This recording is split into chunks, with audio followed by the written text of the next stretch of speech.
राधे श्याम। जीवन में हमेशा एक बात याद रखना, जो बातें आपको मीठी लगती हैं वो दरअसल मीठी नहीं होती हैं, और जो बातें आपको कड़वी लगती हैं वास्तव में वो कड़वी नहीं होती हैं। मैं इसको एक कहानी के माध्यम से समझाता हूँ। एक किसान था, उसने बहुत सारी भेड़ें पाली थी। उनको पालने के लिए उसने घर के बगल में एक बाड़ा बनाया था। रात को जब वो घर चला जाता तो उस बाड़े के बाहर एक कुत्ते को छोड़ देता ताकि वो भेड़ों की रखवाली करता रहे। लेकिन एक रात कुछ ऐसा हुआ कि उस बाड़े से भेड़ का छोटा सा बच्चा बार बार बाहर आ रहा था। तो बार बार वो कुत्ता उसको अंदर छोड़ रहा था, क्योंकि कुत्ते ने आज दिन में उस बाड़े के अगल बगल में कुछ भेड़िए देखे थे। लेकिन उसके बार बार ना मानने के कारण अंत में उस कुत्ते ने जोर से पकड़ के उस भेड़ के बच्चे को अंदर फेंका। इस जोर में पकड़ने से उस भेड़ के बच्चे की टांग में कुत्ते का दांत गड़ गया और जिसे खून निकलने लगा। ये देखकर उस भेड़ के बच्चे को कुत्ते से नफरत हो गई।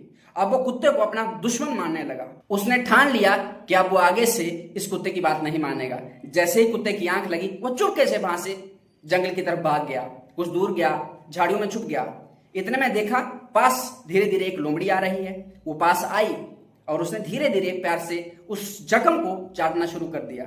ये देखकर उस भेड़ के बच्चे को लगने लगा कि इससे बढ़कर विश्वास योग्य मेरा कोई दोस्त नहीं है। इससे उस कुत्ते के प्रति उसकी नफरत और बढ़ गई। लोमड़ी का प्यार देख के वो रोने लगा और लोमड़ी की गोद में सर रख के सो गया। पर सोने भर की देरी थी, लोमड़ी ने एक ही झटके में उसकी गर्दन को काट दिया। उसको समझ आता कि क्या हो रहा है, उसके प्राण निकल गए। इसी तरह जब हमारे जीवन में हमें कोई रोक टोक करता है, जैसे हमारे माता पिता, भाई बहन, पति पत्नी, गुरुजन हमें बोलते हैं कि व्यर्थ का पैसा बर्बाद मत करो, व्यर्थ की चीजों को मत देखो, व्यर्थ की चीजें मत करो, व्यर्थ के लोगों के साथ मिलना जुलना ना रखो, हमें लगने लगता है कि वो हमारे सबसे बड़े शत्रु हैं।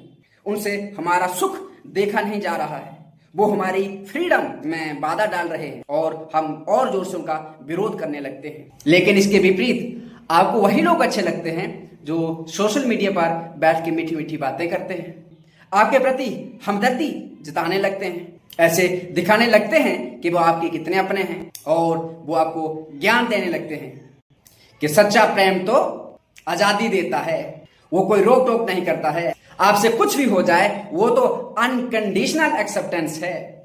लेकिन वो जानते हैं उनको मीठी मीठी बातें बोल के आपको फंसाना है, फिर अंत में आपके साथ क्या होता है, आप मरो आप बचो, उनका इससे कोई मतलब नहीं, कोई लेना देना नहीं।